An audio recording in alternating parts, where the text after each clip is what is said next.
Hello and welcome to the program. I am DEJI360.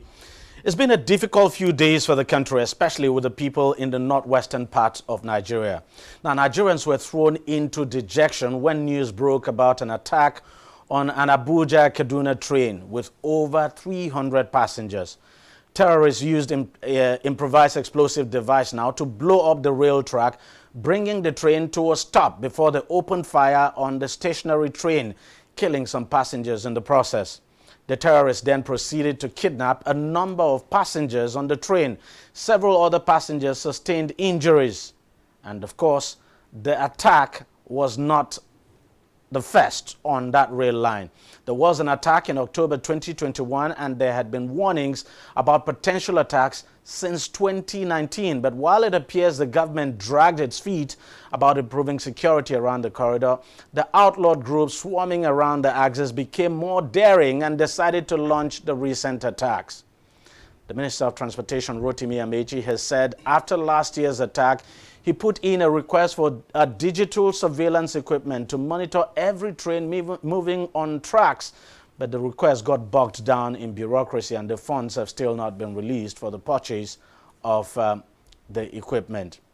He said what the ministry requested back then was about 3.7 billion naira, adding that the cost incurred as a result of this attack is far more than what they had asked for. Now, just a day before the attack, the terrorists had attacked the vicinity of Kaduna Airport, killing one person before soldiers quickly responded, repelling them. Now, it appears as more people avoid the Abuja-Kaduna Expressway, which has always been a haven for kidnappers, the kidnappers themselves have opted now to come after passengers now who travel by rail and, of course, well, as we're beginning to see, by air, just to make up for their ransom money. The situation is even a major source of concern for the lawmakers. And lawmakers at the House of Representatives during plenary earlier in the week could not hide their emotions. They have now asked the federal government to find a lasting solution to the situation. As a matter of fact, some of the lawmakers even went to the extent of asking that Nigerians should be allowed to bear arms. Let's take a listen to some of what the lawmakers said. Alarm that between 24 March 2022 to 28 March 2022, these armed bandits unleashed havoc communities where they invaded. Over 117 people have been killed, and some corpses are still yet to be recovered. More than 136 people were adopted, and over 10,463 people have been displaced from their homes. Government in this case has to rise up to its responsibility. Call a spade is spade. If it's about funding, each and every one of us here knows we have never had any cause to contemplate funding our security agencies. And I believe our relevant committees are following up in terms of implementation of such fundings through our budgets, through their oversight processes. Then why things should continue this way? We are here for Nigerian people, and we must speak for Nigerian people. Army alone gutted 420 billion in 2020 budget. Only 16 billion for capital expenditure. The remaining 406 billion were for recurrent expenditure. In addition to this, there was 100 billion naira allocated for Operation Lafia Dole. In 2021, we budgeted 460 billion for Nigerian Army alone. Only 29 billion was for capital expenditure. The remaining were for recurrent expenditure. In 2022, we budgeted 571 billion for Nigerian Army alone. Only 37 billion is for capital expenditure. The remaining were recurrent expenditure. Mr. Speaker, the truth of the matter is security in Nigeria has become a cash cow business. I am not willing to go without taking my own, and he is not willing to go without taking his own, and the other person is not willing to leave until when he got his own turn. Well, very strong words there from members of the House of Representatives. And of course, those members actually cut across party lines. So this is not a question of APC or PDP. Cuts across party lines. But what is quite surprising in all of this is that these criminal incidents are actually happening in a state of the country with heavy military facilities and installations. By every means, Kaduna State is now the epicenter of banditry. And of course, these bandits have since been designated as terrorists. Well, everyone is really worried. Let's now discuss this further. I'm being joined on the program right now by retired Colonel Hassan Stanlabo, who is a former military officer and, of course, a security consultant. And I also have Kabir Adamu, Dr. Kabir Adamu, actually, who is a security expert and managing director of Beacon Consulting Limited, a security consulting firm based in Abuja, joining us via Skype. Gentlemen, thank you very much for coming on the program. Let me start with you, Colonel. You heard the lawmakers there. And from what the last person there was trying to say, he was obviously trying to paint a picture that budget is not the problem. That everything the military had asked for had been given to the military. I mean, even the majority leader also said the same thing. So what exactly is going on? Why is it difficult to deal with this issue? Why should we be having an attack on a train and nothing was done to stop it? What exactly is going on? Well, thank you so much, DEJI, for inviting me. In the first place, I want to ascribe whatever may have gone on of reasons, that is both the Kaduna-Abuja rail incident, the airport incident, and even what took place after the rail incident or along the road. Yes. Yeah, all three incidents. I would want to... And all within a space of 1 week? Thank you, yes, yes. The last one was even within 24 hours. 24 hours, yes. Which was very extremely disturbing. I see a failure of intelligence, clearly on the part of the security agencies. Why am I saying a failure of intelligence? With what happened at the airport, prior to what we saw at the rail, to the rail incident rather, I was thinking that's enough. If the intelligence community were to be asleep, to be woken up immediately, instantly, and to spread their tentacles all around. We have a very good intelligence community in Nigeria. So all I would just ascribe it to is that maybe some individuals have just been lousy somewhere, simply. Well trained, well exposed. What are we talking about?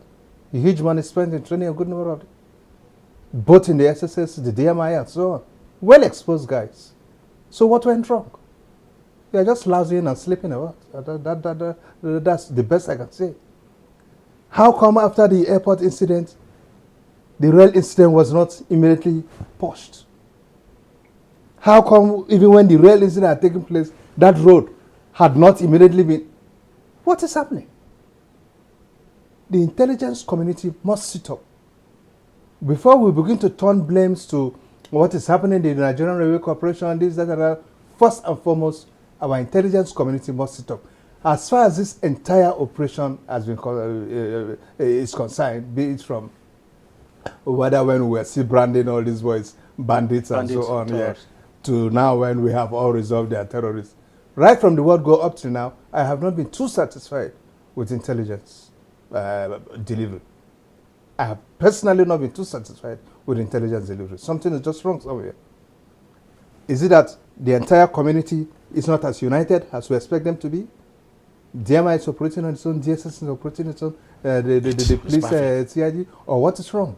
I expect to see an eclectic synergy amongst them with information flowing. I don't want to tap on the issue of manpower again, because I would have loved to say that by now, the 30-kilometer window gap between Abuja and Kaduna, which houses those three notorious communities where these problems are always happening. By now, such communities could have been infested by intelligence men embedded in those communities with some of them taking accommodation, has commoners, not going there as big men, has commoners, has goro sellers, has granite sellers, and so on. This is the way we knew intelligence to be when we were growing up. When we were growing up as kids. Our mother would tell us that man is CID. Be careful. And the man Mama is pointing to is one kuli kuli seller. You know what's kuli kuli? I know kuli, yes. Good, baked granite, That is the way they gather information. Another thing, I must say this: in the veterans community, DEJI, in nearly every nook and cranny in this country, you find veterans. Veterans. We're not using them. We are not using them. I said we are not using them. And these are reliable hands you can use in gathering information. Get them organized. Get them organized. They are there in all these communities. These are very effective hands that still have this sense of patriotism, loyalty, and what have you. This sense of pride to serve their country. Why are we wasting them and just paying them pension? Why are you wasting them? You can still use this man even when he's 90. I am saying what I have done.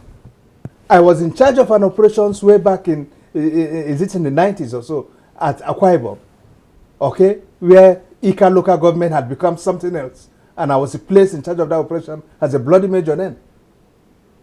At a point, I started using all those old men that were always sitting outside their houses. They were in the 80s and 90s and so on. I got to realize I could gather more than enough information from them by merely coming to them, sit down in the evening and chat with the old man. He's sipping his gogoro, and in those days as a young officer, we sip anything, You taste it with him and so on. And he'll be giving you some vital information. Beware of those boys in that house. They carry guns. Beware of this. And you are not in it. And by the time we make a raid to such houses, you see the amount of GPMG we bring out. Why are we not? Okay, I'm going to come back to you. Let me go to Dr. Adamu in Abuja. Dr. Adamu, you hear, for instance, the governor of Kaduna State. He's been saying this for I just can't count the number of times he said this. He said, look, as far as he's concerned, the military authorities, the security agencies know where these guys are, but why they are not going after these guys is just what he doesn't understand. Can you help us to make sense of that? Why would the security agencies know where these guys are and they are not doing anything about it? Okay, thank you very much, DG. And of course, a very concerning development in the country. With regards to your question, the issue is one where you are facing a kind of a modern warfare that has been described as asymmetric warfare. In other words, this is an enemy who is living side by side together with you. Now, that's not anyway absolving the military of responsibility, but the military's responsibility is really not one of internal security. So fighting this type of asymmetric warfare is extremely difficult for the military, and that is why they're always the advocate of using the internal security departments. My colonel has talked about intelligence, and I can tell you from where I stand that there is no absence of intelligence in Nigeria, unfortunately. And in fact, in a statement by the governor, he personally wrote a letter, or rather his government wrote a letter to the Railway Corporation advising them to suspend the train service at night on the basis of intelligence. He also alluded to the fact that, just like you mentioned, they are aware of plans by, in this instance, he specifically mentioned groups. He mentioned the bandits, he mentioned terrorist groups in Kaduna to not just bomb locations, but to also cause the type of disturbances that we're seeing in the country at the moment. So there is no absence of intelligence. What is rather missing, and this for me is the crux of the matter, and it answers your question, the lack of accountability within the security spectrum. Last year, my consultancy documented 9,000 people died and I can bet you, and please correct me, between yourself and Colonel Lab, was one person within the security architecture held responsible for that now 9,000 deaths? I don't think so. And so that answers your question. In the first place, it is not the mandate of the military to enter a forest and dominate the forest. There is a department in the Ministry of Agriculture that are responsible for forestry. We don't have that. We don't have it. If we have, it's not functional. The forest rangers, I mean, they're just not there.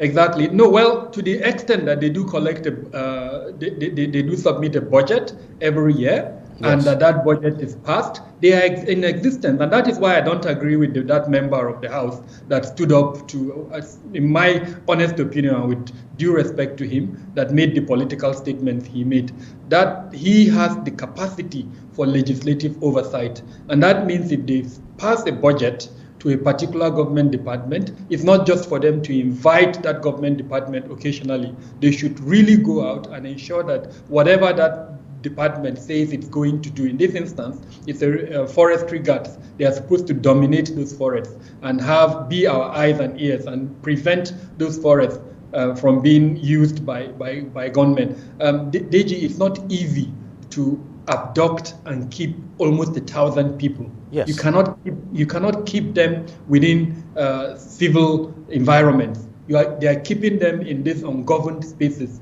And so that is the crux of the matter, this absence of accountability within the security architecture, where, for a lot of reasons, people get away with impunity. I don't have any better word to describe it, but impunity. 9,000 people dying and not a single person is being held accountable. And what is even more worrying is that in this case now, with the way things are going, these terrorists are still going to get away with it. As a matter of fact, as we speak, some people are being held.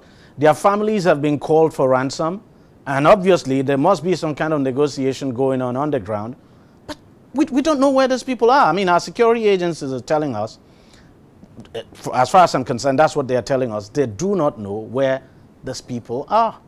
I cannot say a lot on TV because it's a public forum. My consultancy is helping at least 3 families whose loved ones are in the hands of this abducted person. One of the things that shocks me, and I say this with all sense of responsibility, that we didn't establish a center like it would have happened in any other part of the world to cater to the needs of both the victims as well as their family members. This is something that is common sense. When you have such an incident of monumentous catastrophe, you set up a center so that you can coordinate the activities surrounding the emergency, as it were. I know that at the state level, the State Emergency Management Agency has set up a small center, but they don't have the resources for that. So that's number one. Number two is the almost brazen nature with which these bandits carry out their attacks and get away with it. What we've been able to gather is that they drove to that location in at least 3 to 5 vehicles. And not only that, they took their time to plant an IED on the rail track. Now, that for me is the level of impunity that is shocking. They were so confident that they could get away with what they did, that they went ahead and did it. And not only that, they returned the next day to attack another part of the station. Then the third day, they blocked the highway. Come on, guys. We're a country with some level of governance in it, and this type of something are not acceptable. No sane society would allow this to continue. Honestly, you look at this, you tend to get the impression there's no law enforcement in this country, but that is actually not the case. There is law enforcement in this country. Why that law enforcement is not living up to expectation, glaringly, it's what actually beats my imagination. But let's just take a quick break now. We'll be right back to discuss the issue of security now, securing our real infrastructure in this country, because it's obvious that the terrorists are now targeting our railways. We'll take a short break and we'll be right back. Opinions are free, facts are sacred, but truth is universal. How, in practical terms, can we, for instance, de-escalate the tension? President must see himself as the president of the Federal Republic. We know where the enemy is. 3 places. The Lake Chad Basin, the border area between Nigeria and Cameroon, and then the Sambisa Forest. On DEJI360, we give you a complete dose of everything. Opinion, facts and undiluted truth. I hardly believe what politicians are saying in this part of the world. A new Nigeria is possible, a future is possible. We delve into the issues, dissect it so that you can understand it, and use it to take action. I don't think there's any need for any governor to look for grant for ranching. DEJI360, dissecting the issues. Welcome back, and if you've just joined us, you're watching DEJI360, and we're talking about securing our rail lines in this country. I still have Colonel Hassan Stanlabo here with me in the studio, and in Abuja, we have Dr. Kabiru Adamu. Gentlemen, thank you very much for your time. Colonel, let me ask you this. How you heard the Minister of Transportation, I mean, he came out openly, said he had made a request, and for security facilities now, security equipment for the rail lines. I mean, both for Lagos and the Abuja Kaduna and Lagos Ibadan. With what has happened now? Of course, this is clearly an eye opener, and I'm indeed surprised that before now we didn't have any kind of security system in place for our rail infrastructure, considering the environment we're in, considering you take a look at Kaduna, for instance, you know it's a very volatile environment where these terrorists operate almost at will. Even if we do not have situations like that in the Southwest, you never can tell. It just could happen. So what do we need to do as we speak? Because it's a surprise that this would happen. Thank you, Deji. You know, what beats my imagination is that we pushed in so much money into the entire rail project, which I must confess is a thing of pride to us as a country, given the way our rails are now beginning to look. I feel proud like a Nigerian. But what beats me mostly is that you mean you did all this you didn't give any attention to giving security. any attention to security? You couldn't build in all these $3 billion or so you're asking, man, could have been built into the entire thing by then. Because if you look at, and of course I've read through a lot of literature with, coming out of countries with a similar experience. You know, countries that have a lot of experience on terrorist attacks on the rails and so on. And every construction work that is happening, you find these things built in already and so on. We can't be talking about what you are talking about now as a post-issue. Should have been a pre-issue. I don't know if you get me. David. I understand you perfectly. It's a surprise to me as well. Frankly, sincerely, these are my concerns. Okay? Then, funny enough, like we speak, I don't know if he's been addressed by now, do we have professional specialists who are giving us professional advisory on security in relation to the rail sector? So do we have them in our rail sector, the railway setup, like in the Nigerian Railway Corporation? Yes. Does Nigerian Railway Corporation have that? Has the Ministry of Transport itself? Do they have somebody like that? A director of security with versatile knowledge in all this? Who could have long have seen the lacuna and see how it is being corrected even before now?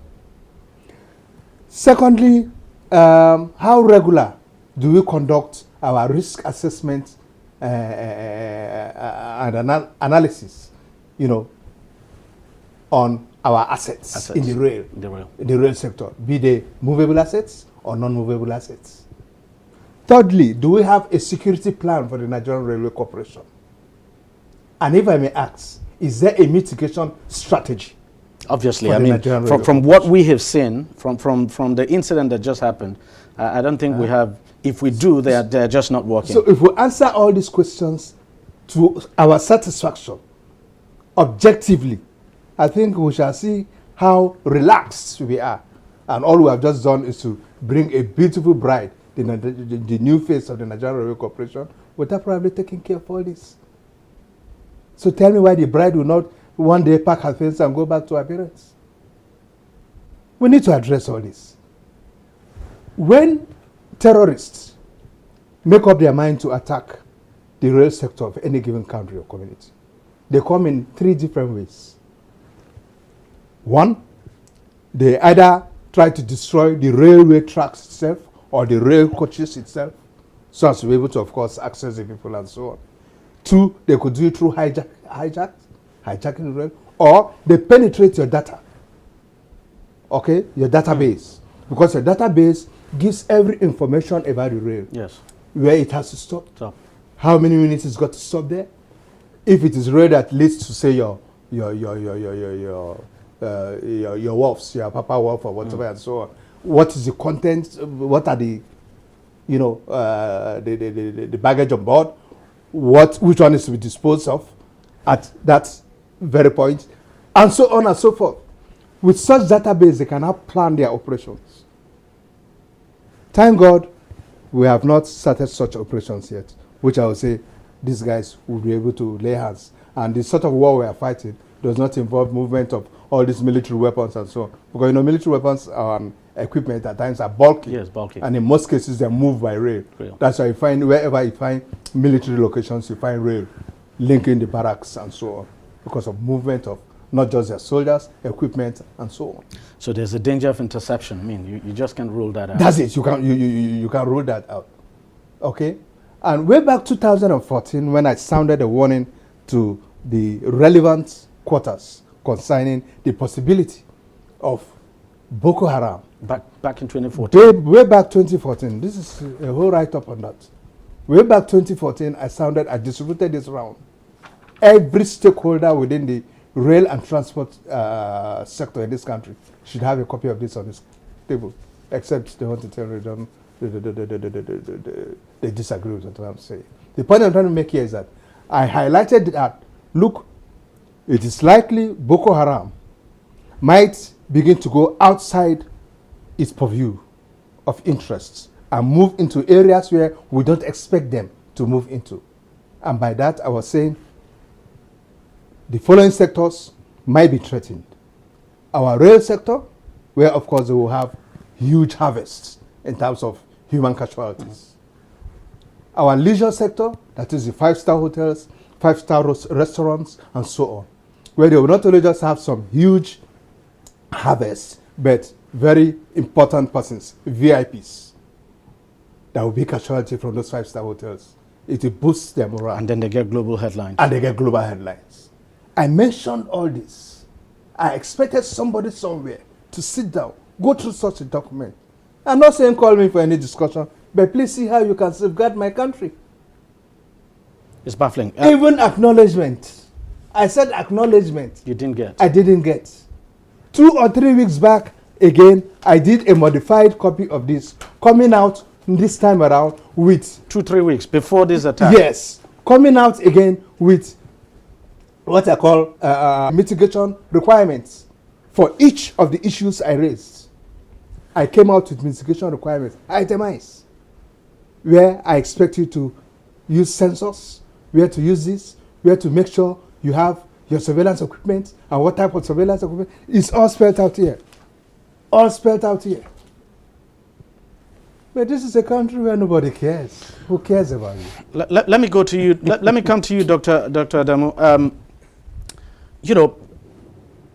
This would appear to be something new in the playbook of these terrorists. Going after rail infrastructure, for instance. Quite a surprise. We had that incident too in an airport vicinity. And that for me, that's a clear sign that, look, these guys are really ambitious. And if they get the opportunity, they wouldn't mind. They would strike an airport and probably strike an aircraft, a passenger aircraft or what have you. I mean, all of this, what do they actually tell us? What do they tell us? And what do we need to start doing to mitigate them? In simple terms, it tells us that non-state actors are successfully challenging the supremacy or the monopoly of the use of force by the state. We can go round and round, but that is the fact. They recognize the weaknesses within our security architecture, and they are challenging it. They are telling us that, look, we're armed, we can come after you. Now, we can pick single sectors and discuss them. or we could look at the entire country as a whole. The truth of it is, if we continue at the rate we're going, if we block one sector, they are going to go to the other sector. And I think that is what Colonel Labo was trying to point out there. A comprehensive national sort of risk assessment would identify the strategic locations, this strategic infrastructure, as it were, and it would give us an indication of which ones are vulnerable or not. Now, in my honest opinion, the other thing that we need to do before we even do this risk assessment is to do a threat assessment. Who are these threat elements? And we know them. In the case of the Northwest and North Central, even as a private practitioner, I do release reports on a monthly basis, and I show trends about the activities of these threat elements. In this instance, these are gunmen who call them bandits, call them terrorists, call them criminal groups. All they are after is to use the weapons that they've been able to acquire to exact the kind of influence they want to exact. So the solution is to go after them.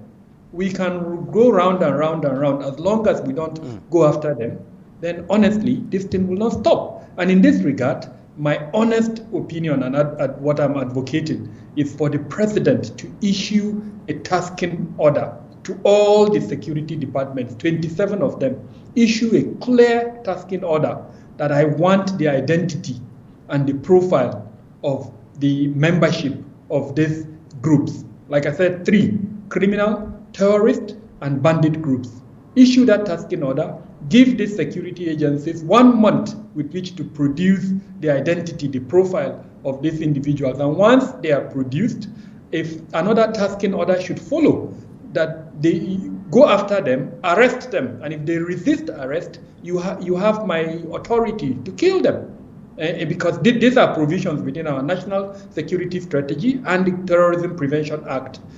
So we're not going outside our law. If they resist arrest and they fight back, but can we say some of these things? Can we say, for instance, with what we have seen, that the president hasn't issued that kind of order? I mean, I can't count the number of times that the president has actually given the security agencies marching orders to deal with this issue.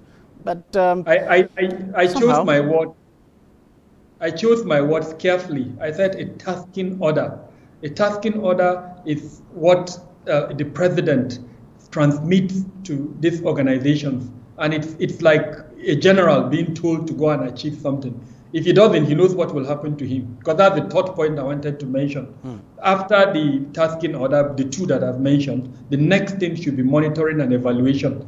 The coordinating elements within the security architecture, the Office of the National Security Advisor, the Minister of Defense, Minister of Interior, Minister of Police Affairs, and the 2 elements within the presidency. They should now develop key performance indicators, KPIs, that they've drawn from these tasking orders, and then use them to measure the performances of these 27 agencies, so that after 1 month, they are able to identify which of these 27 did not do his work.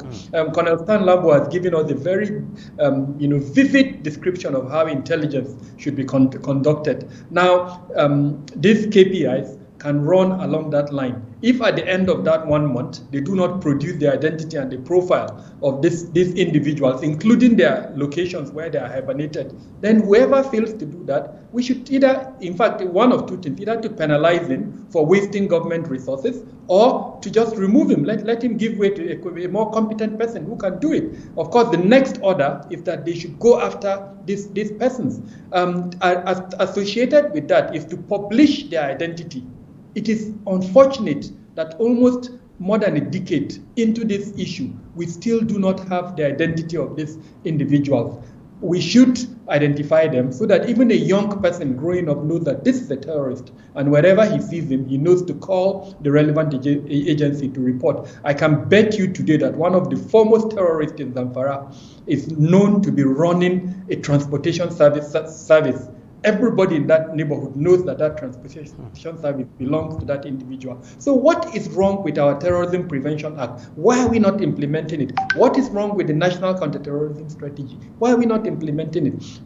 These 2 documents say, apart from identifying them, we should block their funding, we should block their ability to recruit, and more importantly, we should block their weapon sources. So again, the monitoring and evaluation measures that will be implemented will check all of these things that I've mentioned. Where are they getting the funding? How are they recruiting? Believe me, if we do this within the 3-month period that I've advocated, this thing will come to an end. So the solution is there. It's just that we need to redirect our efforts towards implementing those solutions. Everything I've mentioned here, they are not new things. Like you rightly said, the president has issued those directives in the past. What was missing is developing tasking orders from the directive that the president has issued, then developing monitoring and evaluation mechanisms for ensuring the implementation of those tasking orders by Mr. President. Unfortunately, we're running out of time, Colonel. Let me just give you the opportunity to give me your last word on this issue, because it's really disturbing. We can spend an hour here and we'll not exhaust, we'll not exhaust the discussion on this. So just give me your final take on this. Well, my final take, Deji, will be... take your time. Yes, will be, Deji, more or less an appeal to the security agencies or even the government itself. Let us begin to see how we can marry technology to intelligence. Probably our failure of intelligence is born out of the fact that we are hesitant or reluctant at bringing in technology to bear. We had talked so much about drones to a point that the drones we have been talking about, the world has gone beyond that now. We are beginning to talk about eyes in the sky equipment today. Yeah. Eyes in the sky equipment, where you have what you might want to call drones out there in the sky, manned either remotely or piloted aircraft, where the point is that they have different control points on ground and they can engage and do a lot of fantastic things out there. With such eyes in the sky equipment, you can monitor the entire length and breadth of your rail system, because part of the vulnerability we have today in the Nigerian rail system has to do with the extensive infrastructure of the rails itself, given, of course, our large size. And I just wonder, yes, if we're not able to, for instance, secure Kaduna Abuja, which is just around 180-something kilometers, yes, Lagos Ibadan, which is just 150-something, then what happens by the time we begin to extend to Maiduguri and all these places? Then we shall just be in trouble, because what we're experiencing today, you might have about 5 of that on a daily basis. You hear it's happening in Calabar, it's happening in Maiduguri, in Sokoto, here and there. Where do you turn to? So the earlier we introduce technology, the better, and quickly too. We've got to do that. We've got to do that as quickly as possible. It's just the only major point I want to really sound out. And I think I firmly agree with you, and that's the reason why this story of approval not being given or not given, whatever the issue is, you would have expected that it would have, the issue that the minister raised, the Minister of Transportation, whatever it is, you would have expected that the FEC would have resolved everything and quickly respond to. Thank you. Because now they have to respond to it. The president they have no option now. So something has to be done. So the paper you are now calling forth now, which you could have done after rejecting it from the minister, you say, but look, this is important. But let us see how we address this. We don't want this company. Can we get another company? You resolve the issue. Exactly. Let me get a final word from you, Dr. Adamu.